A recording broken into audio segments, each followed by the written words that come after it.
जय हिंद दोस्तों, आप सभी का स्वागत है एक बार फिर से आपके अपने यूट्यूब चैनल यूनिक ज्ञान में। आज हम बीए फोर्थ सेमेस्टर चैप्टर 5 को सेकंड क्लास करेंगे, जिसमें हमारा टॉपिक है अनुवाद की सीमाएं। इसके पहले क्लास में हमने अनुवाद की प्रक्रिया को पढ़ लिया है बहुत अच्छे तरीके से। आपने अगर नहीं देखा तो हमारा प्लेलिस्ट बना हुआ है BA fourth semester Hindi classes, जिनमें आपको सिलेबस से लेकर 5 चैप्टर तक सभी वीडियोस प्राप्त हो जाएंगी और आगे बनने वाली वीडियोस भी आपको प्राप्त होंगी। इसलिए चैनल सब्सक्राइब कर लीजिए तथा नोट्स प्राप्त करने के लिए टेलीग्राम ग्रुप ज्वाइन कीजिए और आपको सभी क्लासेस की नोट्स प्राप्त होती रहेंगी। तो चलिए देखते हैं अनुवाद की सीमाएं क्या होती हैं। सीमा का मतलब आप समझते हैं किसी चीज़ पर लिमिट लगा दी जाए। तो अनुवाद की लिमिट्स क्या हैं, अनुवाद की प्रक्रिया तो हमने बहुत अच्छे तरीके से पढ़ ली। तो अनुवाद की सीमाएं अलग अलग विद्वानों के द्वारा बताई गई हैं, जो कि हम इस वीडियो में बहुत अच्छे तरीके से समझेंगे। चलिए सर्वप्रथम जानते हैं कि अनुवाद की सीमा का अर्थ क्या होता है। अनुवाद और अनुवाद प्रक्रिया की जिन विलक्षणताओं को अनुवाद वैज्ञानिकों ने बार बार रेखांकित किया है, उन्हीं के परिपार्श्व से हिंदी अनुवाद की अनेकानेक समस्याएं भी उभरी हैं। अनेकानेक मीन्स अनेकों समस्याएं उभरी हुई हैं। बकौल प्रोफेसर बालेंदु शेखर तिवारी हिंदी के उचित दाय की संपत्ति में, जिन्होंने बहुत सारी समस्याओं को राह का पत्थर समझा जा रहा है, जिसके द्वारा उनमें अनुवाद की समस्याएं अपनी विशिष्ट पहचान रखती हैं। जो हमारी हिंदी की एक साहित्य है, उसमें अनुवाद की समस्या जो है वह एक अपना विशिष्ट पहचान रखती है। ऐसा कहते हैं कौन? बालेंदु शेखर तिवारी जी। अनुवाद से भाषा का संस्कार होता है, उसका आधुनिकीकरण होता है। जैसे कि अनुवाद से किसी भी चीज़ का आधुनिकीकरण होता है, क्योंकि अगर जैसे कोई किसी चीज़ की रिसर्च की गई एक इंग्लिश भाषा में, उसको जब हम अनुवाद करके हिंदी में बताएंगे तो हिंदी के लोगों को, हिंदी समझने वाले लोगों को भाषा यह समझ में आएगी, तभी उस रिसर्च के बारे में वह जान पाएंगे। वह दो भिन्न संस्कृतियों को जोड़ने वाला संप्रेषण सेतु है। जो अनुवाद है वह दो भिन्न भिन्न संस्कृतियों वाले, दो भिन्न भिन्न भाषाओं वाले लोगों को आपस में जोड़ने का एक कार्य करता है। कौन? अनुवाद। एक भाषा को दूसरी भाषा में अंतरण की प्रक्रिया में अनुवादक दो भिन्न संस्कृति में स्थित समतुल्यता की खोज करता है।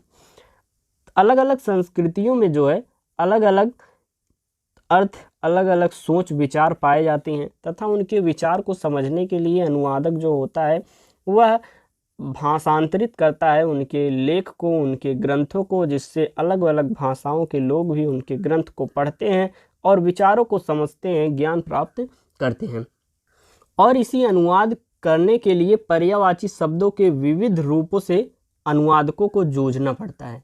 इसी खोज और संतुलन बनाने की प्रक्रिया में कभी कभी एक ऐसा भी मोड़ आता है जहां अनुवादक को निराश होना पड़ता है, क्योंकि उन्हें पर्यायवाची उस जिस शब्द का वह ढूंढते रहते हैं मिलता नहीं। ऐसा तो मुमकिन नहीं है। अलग अलग भाषाओं में जो अलग अलग शब्द बने हैं, जैसे कि मान लीजिए कोई एक शब्द है इंग्लिश में और उसका हिंदी में पर्यायवाची ना हो। ऐसा भी होता है कि जो इंग्लिश में कुछ शब्द बने हैं, या मतलब अलग अलग भाषाओं में शब्द बने हैं, उसका अलग अलग भाषा में उसका पर्यायवाची, उसका शब्द अर्थ नहीं है। समतुल्यता या पर्यायवाची शब्द हाथ न लगने पर वह निराश होते हैं, मतलब उसके समतुल्य अर्थ जो है नहीं प्राप्त कर पाते हैं, जिससे वह निराश होते हैं। अनुवादकता की यही स्थिति अनुवाद की सीमा कहलाती है। जब किसी भी स्रोत भाषा के मूल पाठ के किसी शब्द का लक्ष्य भाषा जिसमें हमें परिवर्तित करना है, भाषांतरण करना है, उसमें उसकी समतुल्यता के शब्द या पर्यायवाची शब्द नहीं मिलते हैं, तो अनुवादक को यही सीमा निश्चित की जाती है। यही एक अनुवाद की सीमा है। जरूरी नहीं है कि हर भाषा और संस्कृति का पर्यायवाची दूसरी भाषा और संस्कृति में उपलब्ध हो। जो हमने आपको बात बताई कि किसी भी भाषा या संस्कृति का पर्यायवाची अन्य भाषाओं और संस्कृतियों में हो, ऐसा जरूरी तो नहीं है। प्रत्येक शब्द की अपनी सत्ता और संदर्भ होता है। कहा तो यह भी जाता है कि कोई शब्द किसी का पर्यायवाची नहीं होता है। प्रत्येक शब्द एवं रूप अपना अपना प्रयोगगत अर्थ संदर्भ सुरक्षित है। इस दृष्टि से शब्द को दूसरे की जगह रख देना भी एक समस्या माना जाता है। आगे देखेंगे हम। स्पष्ट है कि हर रूप की अपनी अपनी समस्याएं हैं और इन समस्याओं के कारण अनुवाद की सीमाएं बनी हुई हैं। इसी को ध्यान में रखते हुए कैटफोर्ड ने अनुवाद की सीमाएं दो प्रकार की बताई हुई हैं। पहला कौन सा, भाषा परक सीमा, और दूसरा कौन सा, सामाजिक सांस्कृतिक सीमा। भाषा परक सीमा क्या होती है, सबसे पहले हम जान लेते हैं। इस सीमा से यह अभिप्राय है कि स्रोत भाषा के शब्द, वाक्य रचना आदि का पर्यायवाची रूप लक्ष्य भाषा में न मिलना।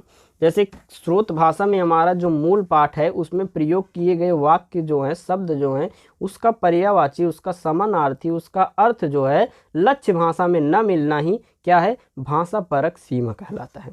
वही सीमा कहलाता है। सामाजिक सांस्कृतिक अभिव्यक्तियों के अंतरण में कभी काफ़ी सीमाओं का सामना करना पड़ता है। सामाजिक सांस्कृतिक दूसरा हमारा है जिसमें हमें काफ़ी सीमाओं का सामना करना पड़ता है, क्योंकि प्रत्येक भाषा का संबंध अपनी सामाजिक सांस्कृतिक व्यवस्था से जुड़ा हुआ है।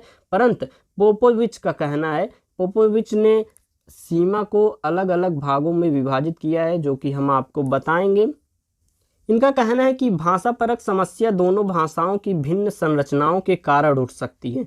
मतलब उसकी संरचना अलग अलग होती है, इसके कारण भी भाषा परक समस्या उठ सकती है। सामाजिक सांस्कृतिक समस्या सर्वाधिक जटिल होती है। इसके साथ ही उन्होंने यह भी कहा है कि भाव परक और सामाजिक सांस्कृतिक समस्याएं एक दूसरे के साथ गुथी हुई हैं, इसलिए इनका विवेचन एक दूसरे को ध्यान में रख के किया जाना चाहिए। इसलिए अनुवाद की सीमाओं को उन्होंने 3 भागों में विभाजित किया हुआ है। तो इनके द्वारा विभाजित किए गए कौन कौन से 3 भाग हैं, भाषा परक सीमाएं जो कि पहले में भी था, सामाजिक सांस्कृतिक सीमाएं, लेकिन ये पाठ प्रकृति परक सीमाएं उन्होंने जोड़ा हुआ है।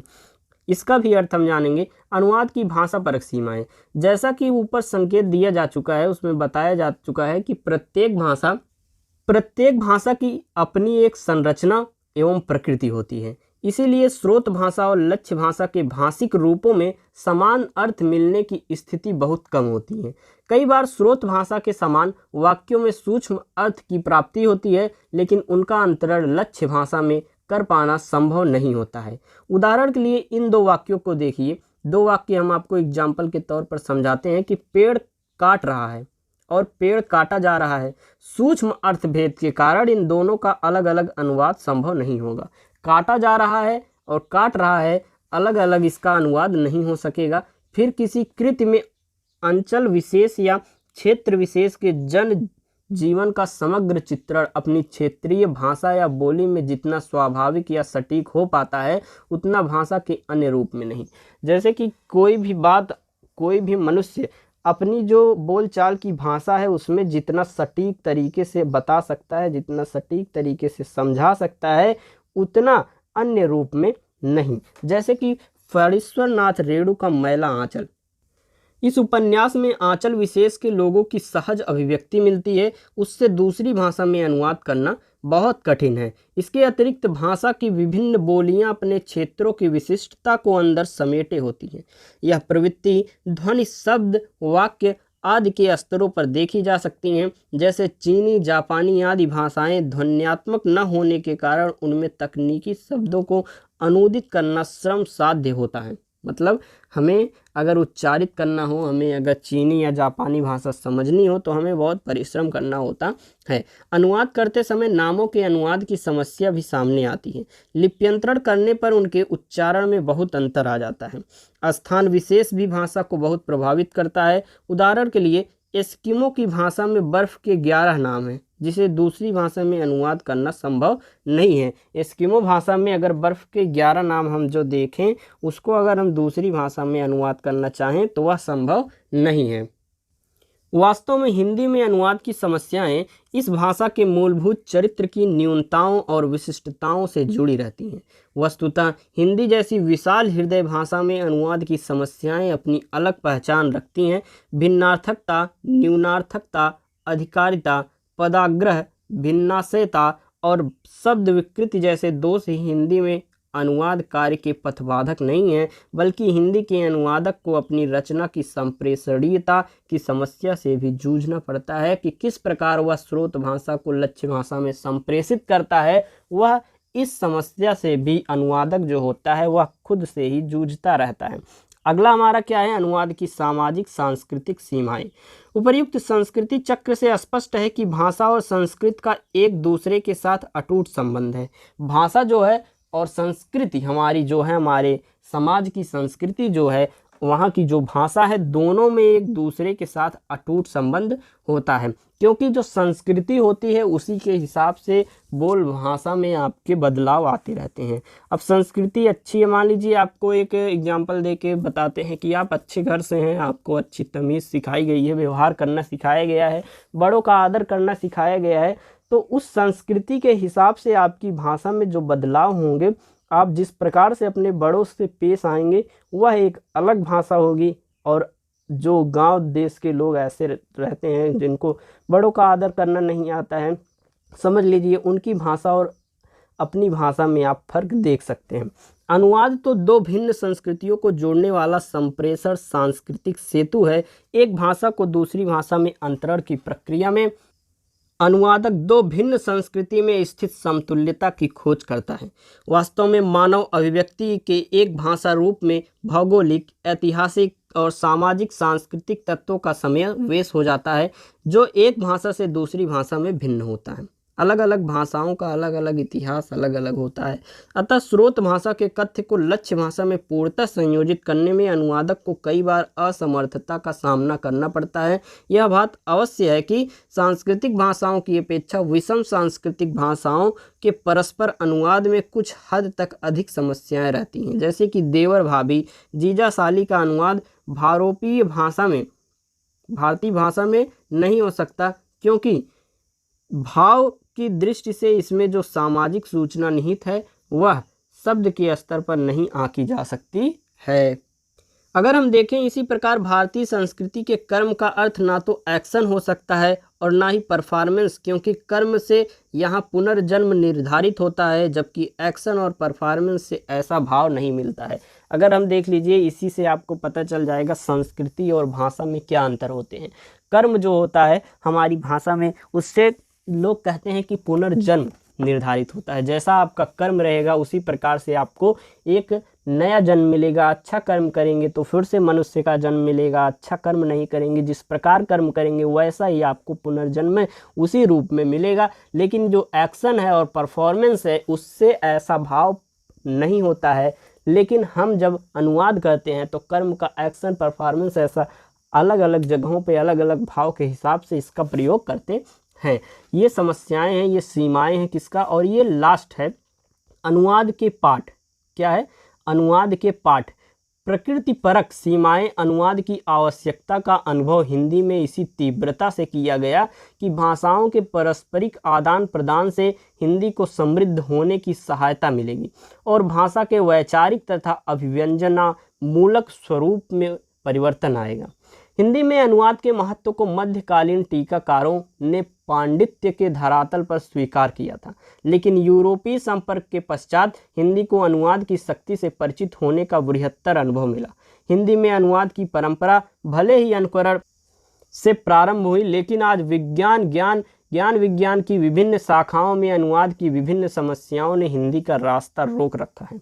विभिन्न विषयों तथा कार्य क्षेत्रों की भाषा विशिष्ट प्रकार की होती है।